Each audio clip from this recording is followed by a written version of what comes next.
하나님의 말씀은 요한복음 3장 22절에서 26절까지 교독하겠습니다.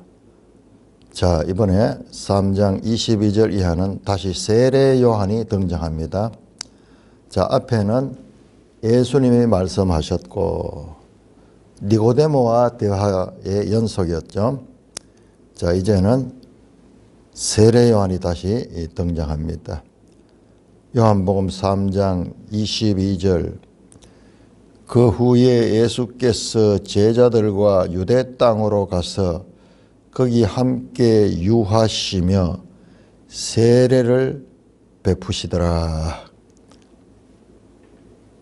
요한도 살렘 가까운 에노에서 세례를 베푸니 거기 물이 많음이라. 그러므로 사람들이 와서 세례를 받더라. 요한이 아직 옥에 갇히지 아니하였더라. 이에 요한의 제자 중에서 한 유대인과 더불어 정결례식에 대하여 변론이 되었더니 그들이 요한에게 가서 이르되 랍비여 선생님과 함께 요단강 저편에 있더니 곧 선생님이 증언하시던 이가 세례를 베풀매 사람이 다 그에게로 가더이다. 오 하나님, 은혜를 감사합니다. 오늘 이 말씀을 통하여 우리에게 말씀하시고자 하는 뜻을 바르게 깨닫게 하여 주옵소서. 예수님 이름으로 감사하며 기도드리옵나이다. 아멘.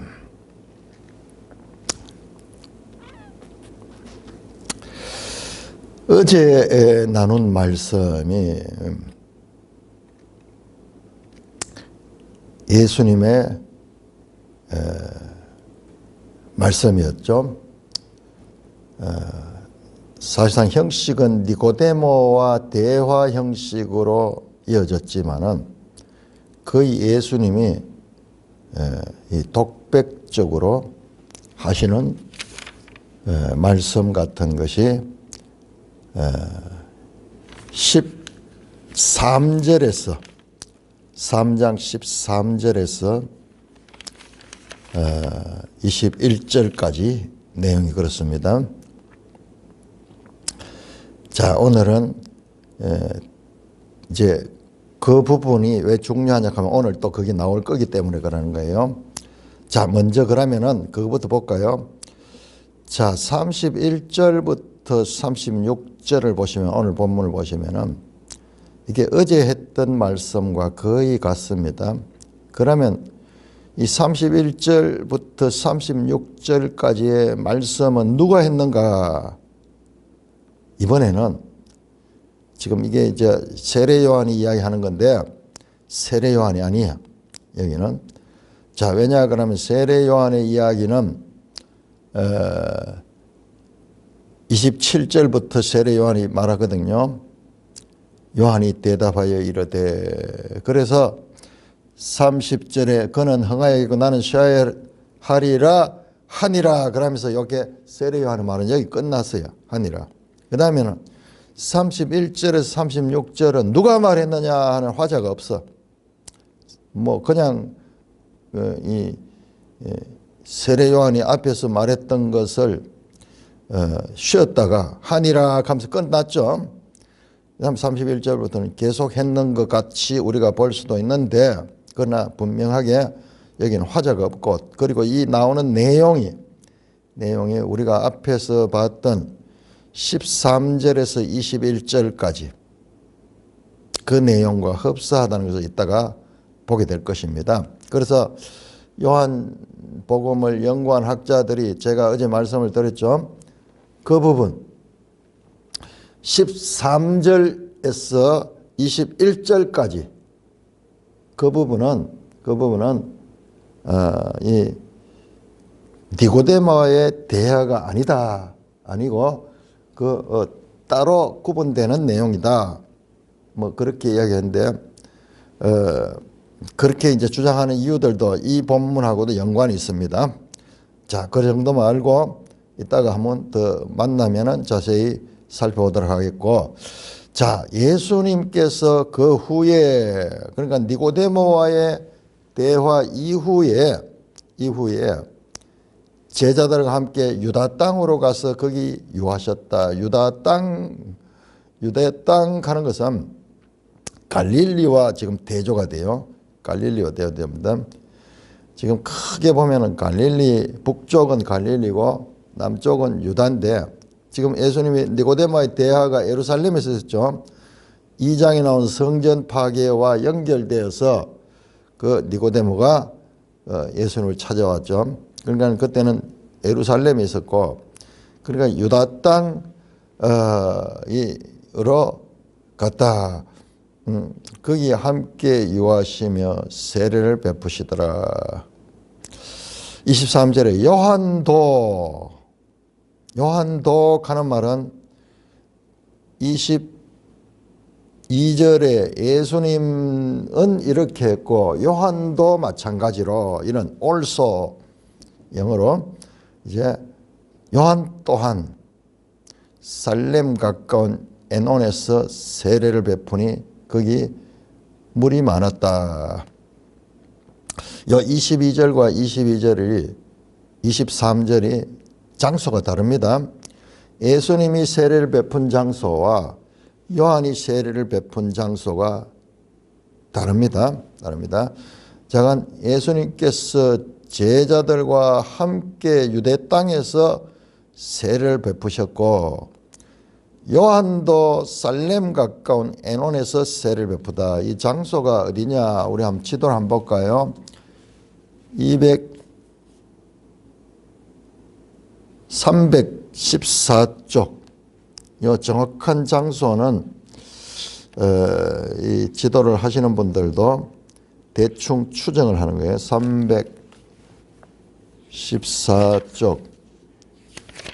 314쪽 보니까는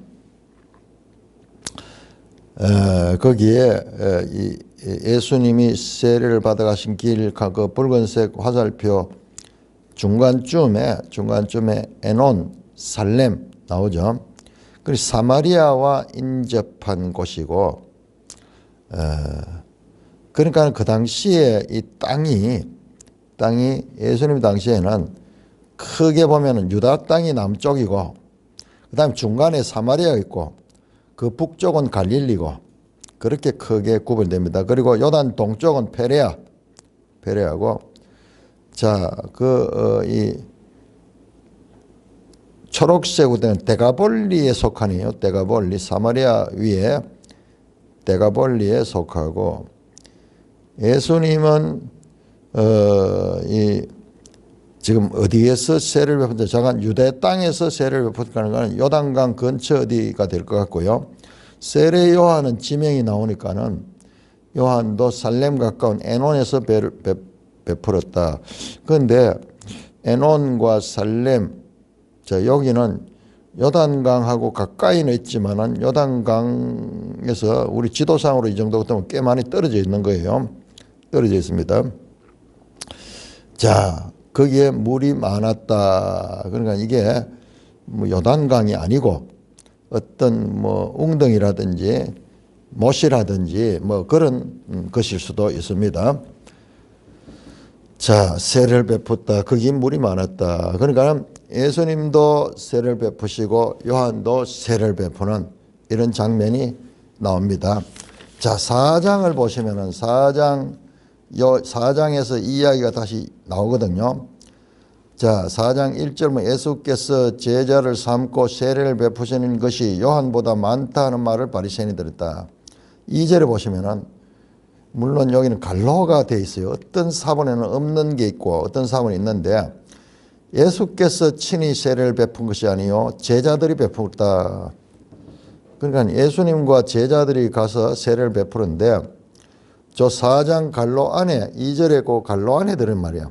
그거는 누가 이제 첨가했을 수도 있고 그래 있는데 그거는 예수님은 별로 세례를 안 베풀고 제자들이 베풀었다. 그러니까 예수파가 예수님을 따르는 자 무리가 생기고 요한은 원래 이제 요한을 추종하는 무리들이 많이 있고 자, 그걸 생각해야 됩니다. 자, 그러므로 사람들이 세례를 받더라.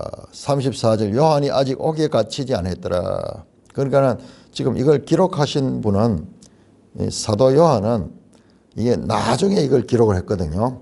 그러니까 나중에 이제 요한이 옥에 갇히고 이 참수당하게 되는 것까지 다 경험했는 그런 입장에서 지금 과거의 일을 지금 말씀하고 있습니다. 자, 여러분 이 장면을 봐야 됩니다. 예수님과 그 제자들이 한 패가 되어 가지고 세례를 베풀고 세례 요한과 그 제자들이 이제 또 세례를 베푸는 이 한 나라의 두 무리의 세례를 베푸는 무리들이 생겨났습니다. 예, 요한의 제자 중에서 한 유대인과 더불어 정결의식에 대한 변론이 되었더니, 자, 요한의 제자 중에서 한 유대인과 더불어 정결의식에 대한 변론이, 정결의식은 씻는 거지, 그러나 세례하니까 이게 세례 요한이 하는 일과 연결되어 있는 거예요. 물로 씻는 거잖아요. 세례라는 것은 물로 씻는 침례죠. 원래 침례가 맞습니다. 물에 잠기는. 그러면서도 세례도 맞는 거예요. 세례는 씻는 거가 강조되어 있고, 씻을 새, 세수할 때 그 새고, 침례는 물에 잠기는 것을 강조하니까는 이 침례 속에는 두 가지 의미가 있죠. 물의 씻음과 그리고 죽음, 그리고 새 생명, 뭐 이런 의미를 가지고 있는데, 요한의 세례는 물세례다, 어떤 물로 세례를 베푼다, 그러니까 씻는 게 지금 강조되어 있습니다. 이제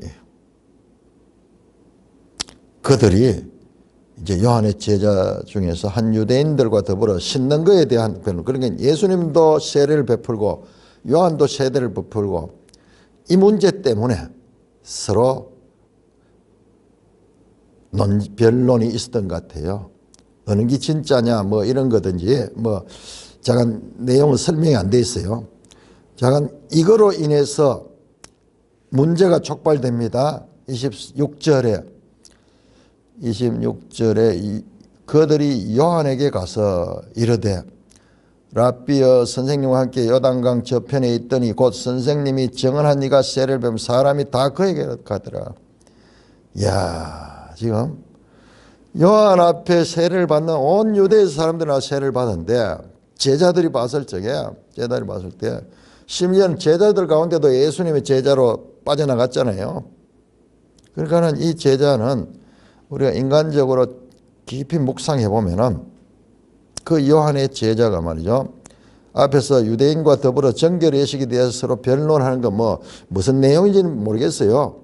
어느 게 옳으냐, 어느 게 진짜냐 뭐 그런 변론이었을 수도 있어요. 그러니까 이 제자가 이전까지는 독점적으로 이 세례를 사역을 했는데 이게 자기 선생님이 어떤 권위가 좀 약해지는 것 같은, 그리고 많은 사람들이 그쪽을 더 새롭게 추종하는 것 같은 그런 감정을 가졌을 겁니다. 랍비여, 선생님과 함께 요단강 저편에 있더니 곧 선생님이 정언한 이가 사람이 다 그에게 갑니다. 다 그에게 갑니다. 그럼 이쪽에는 무슨 가게 같으면은 지금까지 혼자 독점적으로 여기 가게가 잘 장사를 했는데 새로 이제 그 가게가 생긴데 사람들이 뭐 여기를 거쳐가지고 전부 저리로 간다 이 말. 그럼 우리 인간 사회에서는 항상 이런 일이 있잖아요.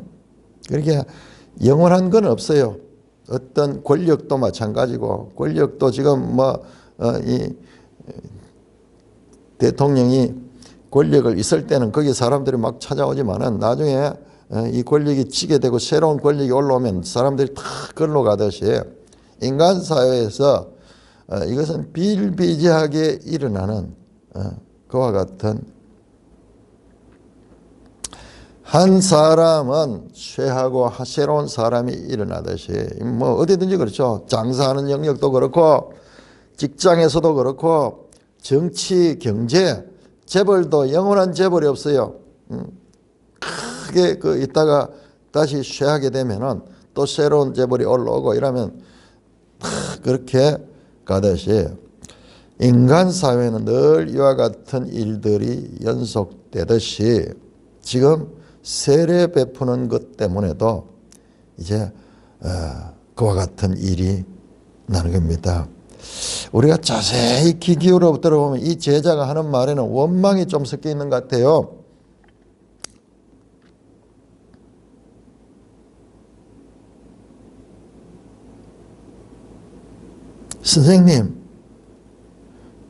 선생님이 정언했던 그 사람, 글로 사람이 다 갑니다. 좀 너무하지 않습니까? 선생님이 왜 그 사람을 떼어줬습니까?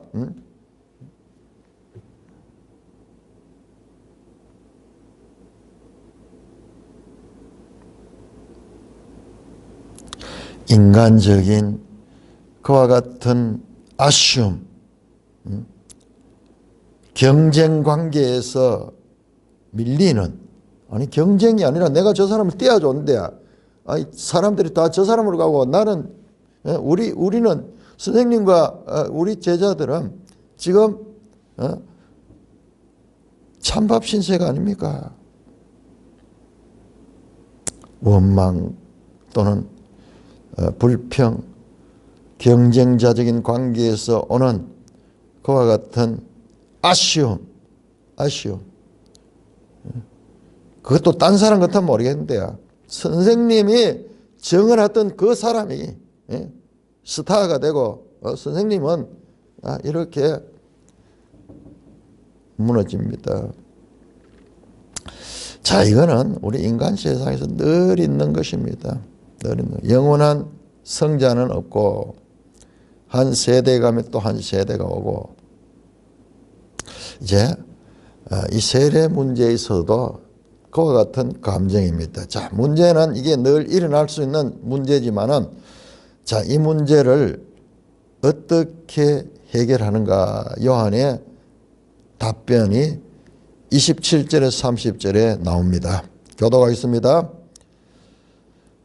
27절 요한이 대답하여 이르되 만일 하늘에서 주신 바 아니면 사람이 아무것도 받을 수 없느니라. 내가 말한 바 나는 그리스도가 아니요 그의 앞에 보내심을 받은 자라고 한 것을 증언할 자는 너희니라. 신부를 취하는 자는 신랑이나 서서 신랑의 음성을 듣는 친구가 크게 기뻐하나니 나는 이러한 기쁨으로 충만하였노라. 그는 흥하여야 하겠고 나는 쇠하여야 하리라 하니라. 이런 요한보다 지금 더 서운한 거는 요한은 지금 그 서운함을 오히려 안 잠깐 말로는 안 나타납니다. 그는 인간이기 때문에 그런 서운함을 느낄 수 있을지 모르겠지만은 제자들이 지금 더 아쉬운 거예요. 왜? 내가 추종하는 이 선생과 한 무리가 되어 있으면 더불어 집단적으로 그와 같은 이 자신도 요한 이 이름이 나면 그 요한의 제자들 더불어서 이제 좋은 평가를 받게 되는데 이제 사람들이 예수님에게로 다가버리니까는 자신들도 추락되는 거예요. 그래서 아쉬움을 가지고 있습니다. 이게 한 사람이 지금 말을 했지만은 제자들이 다 가지고 있던 요한의 제자들이 엄청 많습니다. 그런 영적 세력이라고 할까요? 뭐 그런 경쟁적인 관계. 거기에 대해서 요한의 대답은 참으로 놀랍습니다. 제자들은 불편한 감정을 가진 그들에게 요한이 말합니다. 27절 만일 하늘에서 주신 바 아니면 사람이 아무것도 받을 수 없느니라. 지금 이 현상은 하늘에서 하나님께서 이렇게 행하는 거다. 사람의 뜻으로 하는 게 아니다. 여기서 사람이 안트로포스가 사용됐어요. 안트로포스 때는 인간 일반. 인간은 스스로 아무것도 이 모든 것들이 하나님께서 주셨기 때문에 하나님께서 이 예수님과 그 제자들에게 허락했었기 때문에 내가 지금까지 세례를 베풀며 나를 추종하던 그것도 하나님께서 허락하셨기 때문에 그런 것이고 사람의 뜻으로 한 거 아니야. 그러면서 하나님 중심적인 관점으로 아무것도 받을 수 없느니라. 오 두나마이. 여기 또 두나마이가 나와요. 두나마이. 하나님이 하시는 것이다. 하나님이 하시는 것이다. 전능하신 하나님이 하시는 것이다. 여호와가 능치 못할 일이 있겠느냐. 하나님이 하시는 것이 사람이 좌우하는 것이 아니다. 28절 내가 말한 바 나는 그리스도가 아니요 그의 앞에 보내심을 받은 적 한 것을 증언할 자는 너희다. 너희는 이 사태 예수 님과 그 제자들의 인기가 올라가고 세례 요한의 인기는 쇠해지는 이 현상을 너희는 그것을 너희도 나처럼 증언해야 된다는 거예요. 내가 앞에서 말했죠. 나는 그리스도가 아니다. 그 선지자도 아니고 나는 엘리야도 아니고 그리스도도 아니다. 단지 우리말에는 여기 빠져서 알락 하는 게 단지 그 앞에 보내심을 받은 자라고 나는 그 앞에 보내심을 받아 그분을 예비하는 자지 그분이 아니다. 그것을 너희는 증언해야 한다. 무슨 말입니까? 너희도 나와 같이 그의 이 세력이 점점 드러나는 그것을 하나님의 뜻이라고 증언해야 된다라는 말입니다. 이야, 제자들로서 참 기대가 완전히 무너지겠죠. 여러분, 사람이 모이면은요, 어떤 집단이든지, 뭐 종교적인 집단도 마찬가지예요. 나중에 가롯 유다 같은 경우에도 지금 이런 일을 당한 거예요. 자기가 따르는 예수가 온 세상을 정복하고 이 모든 문제를 해결할 줄 아는데 오히려 자기가 죽는다 그러니까는 그 기대가 무너져 버리는 거예요.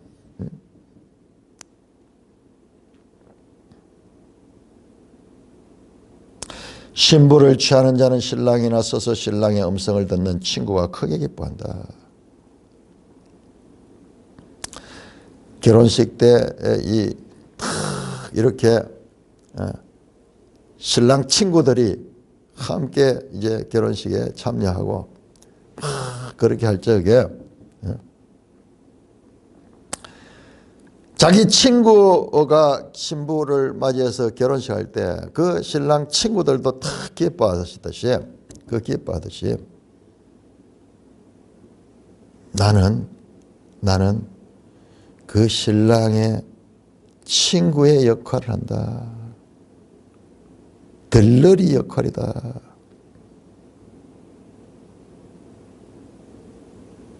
나의 기쁨은 저분이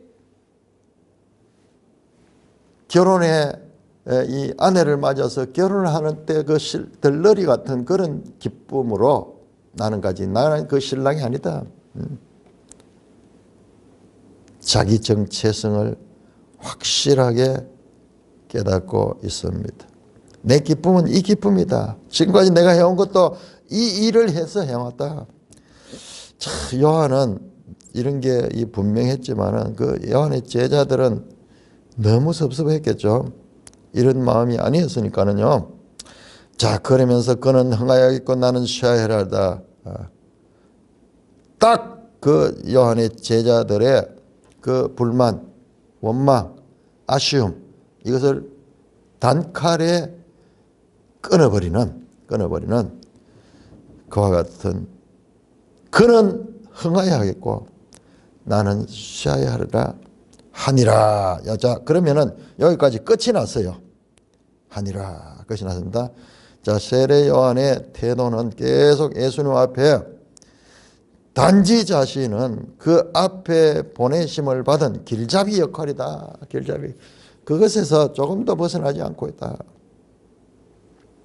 이건 자기 생각도 있지만은 이 하나님께서 요한에게도 말씀하셨어요. 앞에 보면은 그 하나님 직접 그 요한에게 그 성령이 비둘기같이 내리는 이가 있을 때인데 그가 그리스도라고 지시해 줬어요. 지시해서. 그러니까 하나님으로부터 직접 말씀을 들었는 거예요. 그렇기 때문에 이것은 진심으로 이와 같은 말을 할 수 있습니다. 제자들의 기대에도 불구하고 세례 요한은 자신의 역할이 2인자, 그 1인자를 높이는 그런 역할임을 확실하게 가르칩니다. 앞으로 세례 요한의 제자들도 예수님께로 가야 된다. 너희들도 저기로 나가야 된다. 준비의 시대가 끝나고 성취의 시대가 도래한다라는 의미가 여기에 들었습니다. 나는 이제 끝나고 우리 모두는 저분에게로 가야 된다. 내가 가르치던 분이 바로 저분이다. 그렇게 말을 했습니다. 자, 그렇게 하니라. 제자들의 질문에 세례 요한이 이렇게 답변하는 것으로 끝이 났습니다. 자, 다음 문제는 이제 31절에서 36절입니다. 이 말씀은 과연 누가 했는 말일까? 누가 했는 말일까? 인접 문맥으로 봐가지고는 세례 요한이 했을 수도 있고 아니면 말씀이 앞에 나왔던 그 예수님이 말씀했던 것 너무나 같아서 예수님이 하셨는가 아니면은 이 요한복음을 기록한 사도 요한이 따로 기록했는가 우리 한번 읽으면서 한번 살펴보겠습니다. 자, 3장 31절 위로부터 오시는 이는 만물 위에 계시고 땅에서 난 이는 땅에 속하여 땅에 속한 것을 말하느니라. 하늘로부터 오시는 이는 만물 위에 계시나니. 그가 친히 보고 들은 것을 증언하되 그의 증언은 받는 자가 없도다. 그의 증언을 받는 자는 하나님이 참되시는 것을 인쳤느니라. 하나님이 보내신 이는 하나님의 말씀을 하나니 이는 하나님이 성령을 한량없이 주심이니라. 아버지께서 아들을 사랑하사 만물을 다 그의 손에 주셨으니. 아들을 믿는 자에게는 영생이 있고 하나님이 아들에게 순종하지 않는 자는 영생을 보지 못하고 도리어 하나님의 진노가 그 위에 머물러 있느니라. 예. 자, 31절에서 36절에 나오는 단어들을 보면은 앞에서 말했던 그 예수님께서 말씀하셨던 3장 13절에서 21절까지 나왔던 그 유명한 요한복음 3장 16절 17절이 있는 그 본문의 내용과 거의 같잖아요. 자, 36절에 보니까 아들을 믿는 자는 영생이 있고 그 다음에 위로부터 오시는 이 자, 우리 13절 한번 들어가 보시죠. 13절에서 12절이네요. 12절 예수님이 니고데모에게 내가 땅의 일을 말하여도 너희가 믿지 아니하거든 하물며 하늘의 일을 말하면 어떻게 믿겠느냐 그러면서 하늘의 일을 말했던 거예요. 하늘에서 내려온 자 인자는 하늘에서 내려온 자다. 지금 여기 보세요. 31절에 위로부터 오시는 이 동일하잖아요. 하늘에서 내려온 자나 위로부터 오시는 이와 동일하고, 이 원어를 보면요, 위로부터 오시는 이가 뭐냐 그러면 아노텐 그런데, 바로 여기에 나와서 거듭난다 이 3절에 거듭나지 아니하면 할 때, 그때 거듭난다 하는 게 아노텐이에요. 제가 그때 말했죠. 거듭난다는 말 속에는 위로부터 난다는 뜻이 같이 있다. 그래서 여기는 거듭났는 것으로 지금 이 해석을 했고, 지금 여기는 같은 단어지만 위로부터 오시는 이라고 그렇게 해석을 했는 거예요. 자, 그러니까 위로부터 온 일이 뭐냐? 하늘에서 내려온 분이다 하는 거가. 자, 그분은 어떻게 만물 위에 계신다. 만물 위에 계신다. 판톤. 모든 피조물 위에 계시고. 자, 그 외 뒤조에서 땅에서 난 이는 땅에 속하였다. 땅에서 난 이. 하늘의 일을 말하여도 땅의 일을 말하여도 너희가 알지 못하거든. 하물며 하늘의 일을 말하면 알겠느냐? 요 땅의 일. 땅의 일을 말한 자는 누구냐? 땅에서 난 이는 땅에 속하여 땅에 속한 것을 말하느라. 이것은 우리가 문맥으로 보면 이게 세례 요한일 수가 있어요. 세례 요한. 자신을 가리킨 짝이에요. 문맥 어울리죠. 앞에서 그는 흥하여야 되고 나는 쉬어야 하리라. 세례 요한. 자신은 땅에서 났기 때문에 나는 내 한계가 있다. 한계가 땅에 속한 것 이상은 내가 말할 수 없다. 그런데 위로부터 온 이는 만물 위에 계시고, 그래서 설명합니다. 하늘에서부터 오시는 이, 위로부터 오시는 이는 이번에는 하늘로부터 오시는 이라고 말합니다. 만물 위에 계신다. 반복이죠. 만물 위에 계신다. 위로부터 오시는 이는 만물 위에 계시고 하늘로부터 오시는 이는 만물 위에 계신다. 자신은 땅에서 나기 때문에 이 땅에 의한 것밖에 할 수 없다. 지금 여기서는 위로부터 오시는 이, 즉 하늘로부터 오시는 이를 지금 강조하며 말씀합니다. 자, 그는 32절에 그는 누굽니까? 위로부터 오는 이, 하늘로부터 오는 입니다. 그는 친히 보고 들은 것을 증언한다. 자, 하늘로부터 왔기 때문에 하늘에서 보고 하늘에서 들은 그것을 증언한다. 그의 증언을 받는 자가 없도다. 그렇지만은 그의 증언을 받는 사람이 없다. 지금 여러분 요한복음 1장에서 빛이 어둠에 비추되 어둠이 깨닫지 못하더라. 자, 하늘의 끝, 그 빛과 같은 하늘의 것을 증언했는데, 그러나 어둠이 그것을 받지를 못하는, 깨닫지를 못하는 거예요. 받는 이가 없도다. 그의 증언을 받는 자는 하나님이 참되시다는 것을 인쳤노라. 받는 자가 없는 것이 아니라 아주 많이 없었다는 것이, 증언을 받는 자가 있다는 거예요. 그의 증언을 받는 자 소수일 거예요. 그의 증언을 받는 자는 하나님이 참되시다는 것을 인쳤느니라. 조금 무슨 뜻인지는 알겠지만은 이게 정확한 의미가 하나님이 인쳤다는 말인지, 그 증언을 받는 자가 참되다는 것을 인쳤다는 말인지, 아니면은 증언을 받는 자가 하나님이 참되시다는 것을 그 마음에 새겼다는 뭐 그런 뜻이 강한 것 같습니다. 그는 하나님이 알레테이오스, 요한복음에 아주 중요한 단어죠. 진리시다는 것. 우리 한글로 번역해 보면 참이라 그러지만 이게 한자로 진리잖아요. 하나님이 진리라는 것을 인쳤다, 마음에 새겼다는 거예요. 이거는 증언을 받는 자 입장에서 이 내용입니다. 34절 하나님이 보내신 이는, 자, 앞에서 위에서 나니 하늘에서 오시는 이, 그분은 또한 하나님이 보내신 분이다. 하나님이 보내신 분이다. 계속 그분을 강조하죠. 위로부터 오시는 이, 하늘로부터 오시는 이, 31절에, 그 다음에 34절에 하나님이 보내시니, 아포스텔로, 하나님이 보내시는 하나님의 말씀을 한다. 동일한 이야기죠. 하늘로부터 오시는 그가 보고 들은 것을 말하고 하나님이 보내시는 하나님의 말씀을 한다. 이는 하나님이 성령을 한량없이 주심이라. 야, 하나님이 성령을 한량없이 주다.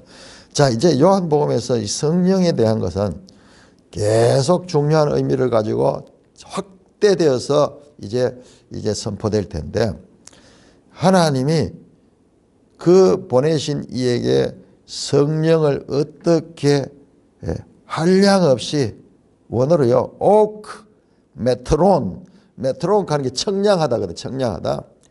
청량할 수 없는 은혜 할 때 여기서 나오는 거예요. 헤아릴 수 없는 은혜, 수치로 나타낼 수 없는 그런, 그렇게 성령을 주셨다는 것입니다. 주신다. 35절, 아버지께서 아들을 사랑하사 만물을 다 거기서니. 자, 이번에는 이 위로부터 온 이가 누구냐? 아들이야, 아들. 하나님은 아버지야, 아버지와 아들의 관계입니다. 그 아버지께서 아들을 사랑하사 만물을 다 그의 손에 주셨으니, 지금 31절에 두 번 나왔잖아요. 만물 위에 계신다. 만물 위에 계신다. 그 말은 만물을 통치하는, 만물을 다 그의 손에 주다. 그가 만물을 다스릴 수 있게 하셨다는 말씀이죠. 자, 그 다음에 그 아들을 믿는 자, 즉 앞에 나온 정언을 받는 자예요. 정언을 받는 자가 이번에는 믿는 자로 됩니다. 믿는 자로. 그 아들을 믿는 자. 이 아들은 누굽니까? 하나님께서 보내신 자. 거꾸로 보면요, 하나님께서 보내신 자 34절. 그 다음에 31절은 하늘로부터 오시느니, 위로부터 오시니. 동일합니다. 아버지의 아들, 하나님 아버지의 아들 되시는 그분입니다. 자, 그러므로 그 아들을 믿는 자는, 위로부터 오시니 그분을 믿는 자입니다. 믿는 자는 영생이 있고, 요한복음 3장 16절에 믿는 자마다 멸망치 않고 영생을 얻게 하려 함이라. 동일한 말씀이죠. 영생이 있고, 그 다음에 아들에게 순종하지 아니하는 자는 영생을 보지 못하고, 순종하지 않는 자는 영생을 보지 못하고 도리어 하나님의 진노가 그 위에 머물러 있다. 자, 3장 16절에 이렇게 말합니다. 그를 믿는 자마다 멸망치 않고 영생을 얻게 하느라. 자, 그런데 18절에 보면은 그를 믿는 자는 심판을 받지 않은 것이요 믿지 않은 자는 하나님의 독생자의 이름을 믿지 아니함으로 벌써 심판을 받은 것이다. 지금 보세요. 아들을 믿는 자는 영생이 있고, 아들에게 순종하지 않는 자, 믿지 않는 자죠. 같은 표현이죠. 믿지 않는 자, 순종하지 않는 자는 영생을 보지 못하고 도리어 하나님의 진노가 그 위에 머물러 있다. 자, 그 독생자의 이름을 믿지 아니함으로 벌써 심판을 받은 것은, 심판, 이 진노는 심판의 성격을 나타내는 거죠. 하나님의 심판, 진노의 심판이 그 위에 머물러 있다.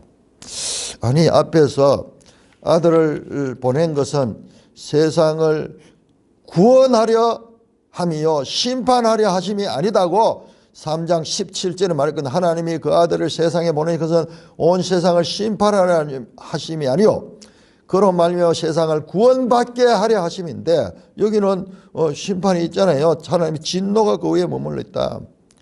자, 이것도 마찬가지로 아들을, 제가 어제 그 이야기를, 빛과 어둠. 자, 빛은 하나님 보시기에 좋은 거야. 그런데 어둠은 빛이 없음이야. 빛이 없음. 빛의 결핍이 어둠이야. 그러므로 이것도 믿지 않는 자들이 하나님의 심판과 진노가 그 앞에 머물러 있는 것은, 이와 같이 빛에 있지 아니한 것은, 그 아들에게 속하지 않은 것은 다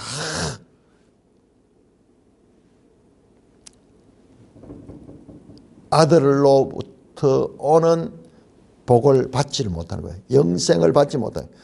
영생을 받지 못하는 것은 뭐냐? 영원한 진노 아래 있는 것이고 심판 아래 있는 것입니다.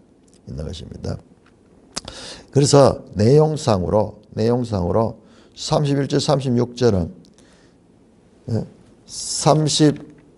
16절에서 21절에 나왔던 그 예수님 말씀과 되게 연속성을 가지고 있습니다. 위로부터 나다, 하늘로부터 오다, 땅으로부터 오다, 듣고 본 바를 증거하다, 증거를 받지 않는다, 성령의 선물을 받는다, 아들을 영접하다, 영생이 없다, 뭐 이런 단어들이 보면은 16, 이 앞에 예수님 말씀과 되게 연속성을 가지고, 그래서 그걸 분석을 하고 학자들이 이 두 개는 따로 막 그렇게 같은 내용이다 뭐 그렇게 이야기를 하는데, 이것은 세례 요한의 말씀이 세례 요한의 말씀.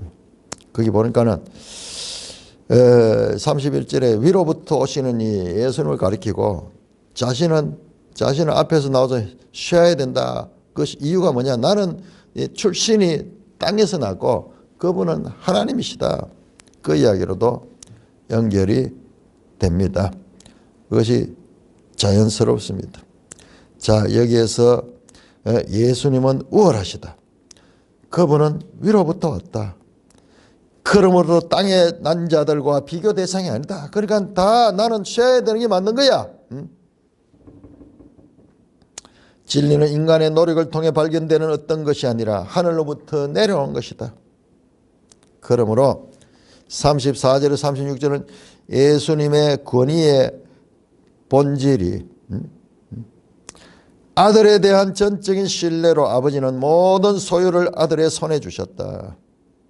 무엇보다 아버지는 아들에게 성령을 주셨다. 예수님은 신적 본질과 하나님의 권위를 가지고 있다. 아들이 이미 누리고 있는 생명과 성령은 위로부터 온 것이며 아들이 영광을 받은 후에 그것이 분배될 것이라고 이제 7장에서 말하게 될 것입니다. 자, 이 31절에서 36절 이게 앞부분에 가려져 가지고 등잔 밑에 있는 것처럼 중요하지 않는 것으로 우리가 흔히 스치기 쉬운데 동일한 중요한 내용, 그 유명한 3장 16절과 동일한 중요한 내용이 여기서 선포되고 있습니다. 정확하게 해서 이게 누가 말했는가 하는 그 화자에 대한 설명은 없어요. 그러나 앞에 나오는 내용과 연결하면은 세례 요한의 말씀이 그 예수님의 말씀과 거의 일치하는 그와 같은 내용으로 그 아들에 대해 전가했다. 그 아들은 누구냐? 위로부터 오시는 이고 하늘로부터 오시는 이고 그는 하나님이 보내신 분이고 하나님이 성령을 한량없이 받으신 분이고 그는 아들이시다. 아버지의 아들, 하나님의 아들이다. 그러므로 모든 전권을, 만물에 대한 전권을 아들에게 줬기 때문에 그 아들을 믿는 자는 영생을 가지게 되고 그 아들을 순종하지 않으면 영생에서 멀어질 수밖에 없다. 멀어질 수가 없겠다. 그와 같은 아들에 대한 이 믿음이 왜 필요한가? 왜 아들로부터 영생이 주어지는가를 지금 설명하고 있습니다. 자, 4장 1절에서 3절까지는 요 3장하고 오히려 연결이 돼요. 자, 그러니까는 지금 이 기사가 우리가 방금 봤던 요 31절, 36절 기사가 세례 요한의 말이 맞습니다. 세례 요한이 맞아요. 세례 요한이 거의 신적인 그와 같은 이 하늘의 지식을 가지고 지금 이 예수님을 소개하는 거예요. 왜냐 그러면 지금 먼저 4장 1절에서 3절이 다시 지금 세례받는 그 바로 앞에 정황, 바로 저 앞에 정황, 요한의 세례를 따른 이와 예수님의 세례를 따른 이로 구별되는 그 장면으로 연결되거든요.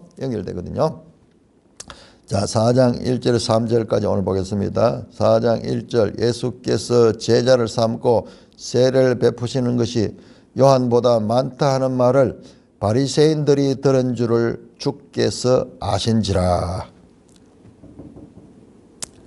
4장 2절 읽어주세요. 예수께서 친히 세례를 베푸신 것이 아니요 제자들이 베푼 것이라. 3절. 문제를 떠나서 다시 갈릴리로 가실세. 자, 거기까지 보겠습니다. 자, 거기까지.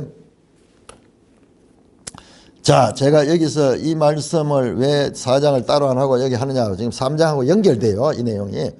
바로 앞에 나왔잖아요. 자, 3장 22절에서 30절까지의 주제가 뭡니까? 예수님의 세례와 요한의 세례가 이제 펼쳐졌죠. 지금 그 이야기 나오잖아요. 자, 예수께서 제자 삼고 세례를 베푸신 것이 요한보다 많다 하는 말을 바리새인들이 들었다. 앞에 나왔잖아요. 제자들이 와가지고 다 제르러 갑니다. 그래서 우리는 지금 뭡니까? 뭐 이런 식으로 참 아쉬운 그런 표현을 했는데 그 이야기잖아요. 그게 이제 소문이 났는 거예요. 그 소문이 바리새인까지 들려가는 거예요. 바리새인들. 자, 이 바리새인은 어떻게 합니까? 계속 예수님을 대적하고 공격하고 예수님을 적대적으로 이 대하는 무리가 바리새인입니다. 바리새인, 유대인, 바리새인. 지금 그 핵심이 바리새인이에요. 자, 바리새인들께 소문이 다 퍼진 거예요. 그러니까 예수님이 그 자리를 떠납니다. 유대를 떠나서 다시 갈릴리로 가셨다.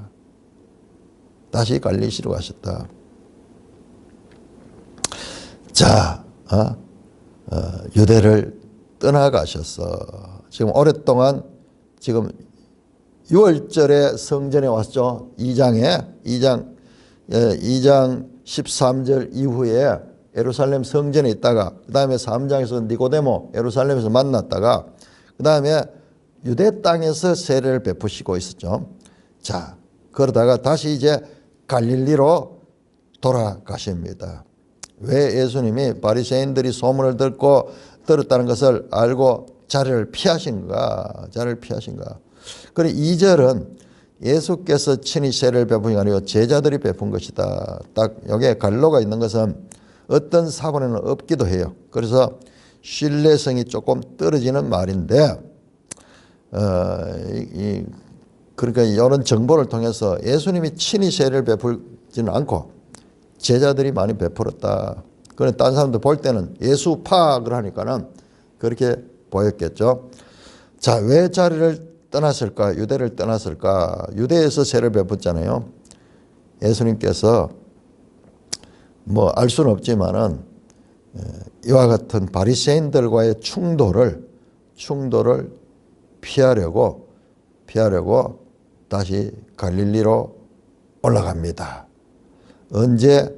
2장 13절 이전에 가나 혼인잔치가 갈릴리에서 있었죠. 그러니까는 다시 갈릴리로 올라갑니다. 그때 사마리아를 통과하게 되는 것입니다. 자, 이렇게 요 4장 1절에서 3절까지는 그 3장 내용과 연결되는 게 더 자연스럽습니다. 찬송가 505장입니다. 찬송가 505장.